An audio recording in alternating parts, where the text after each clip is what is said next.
Hey, what's up guys? Australian Bushcraft Warrior here.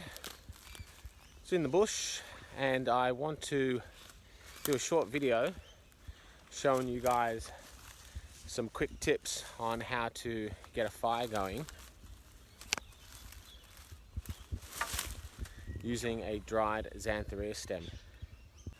The first tip is, when you're looking for this plant, it's usually growing on rocky outcrops.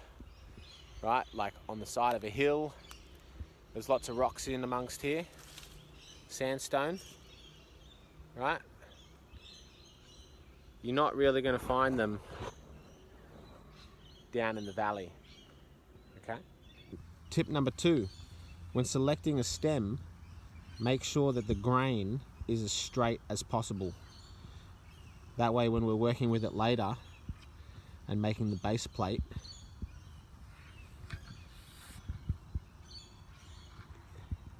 it doesn't split in a warped fashion.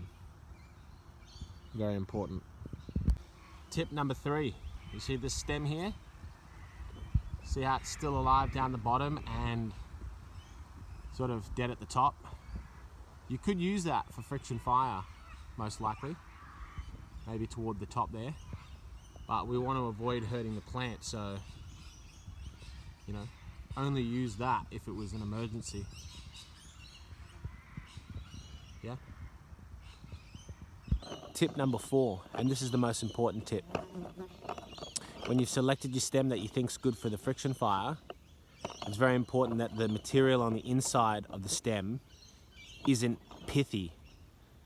As in, it's not like the core, it's not like an apple where it's kind of soft and airy. We don't want that. What we want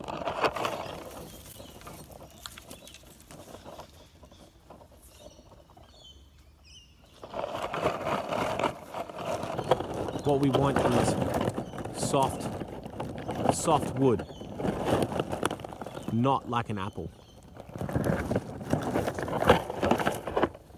Now this one is a little bit pithy and you can get away with it, but it does take experience. So we'll see how this one goes.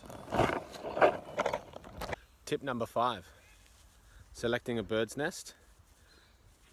The inner bark of a tree usually won't be wet. It's up off the ground and it's everywhere. One of the many ways of making a bird's nest. Easy. When roughing up a bird's nest made of bark, the more finely haired your bird's nest is, the easier it will catch on fire. Very important. Tip number 6, your bow for your bow drill should be strong, should be dead, and it's good to have these little knots hanging off the side to tie a rope to. Also, the overall length of the bow should be proportionate to your body. If it's too small, it's going to be awkward. If it's too long, it's going to be awkward as well, but you'll find what works for you.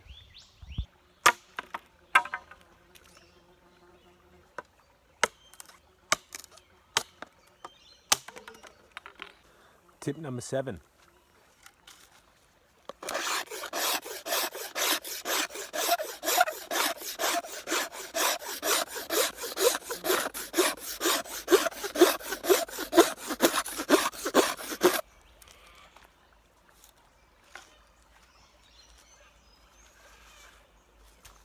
Shavings from the side of the stem are also very good for bird's nests.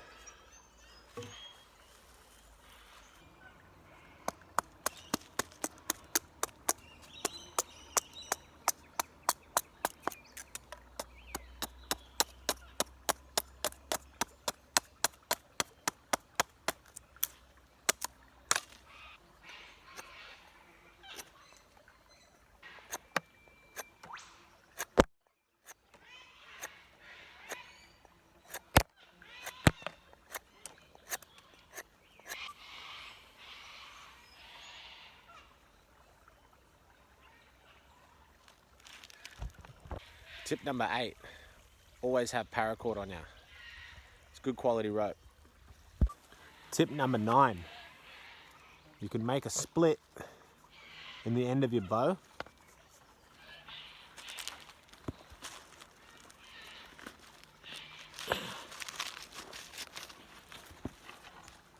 It's a very easy way to attach your rope. Tip number 10, the very bottom of the stem, even though it's dead, can still hold moisture, and that makes a good handhold. Tip number 11, saliva goes a long way for a lubricant. It's good. Tip number 12, when you're trying to burn in the set, it's easiest if you get a little bit of charcoal off a tree or something and put it into the notch and then burn that in. Tip number 13, make your notch look like something like that.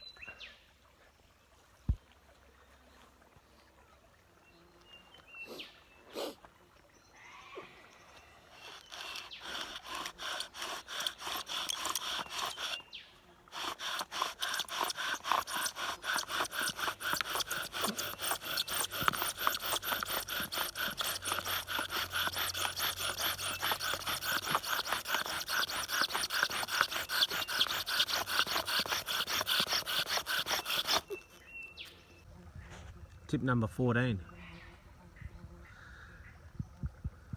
don't rush it. Let the coal breathe. Let it grow.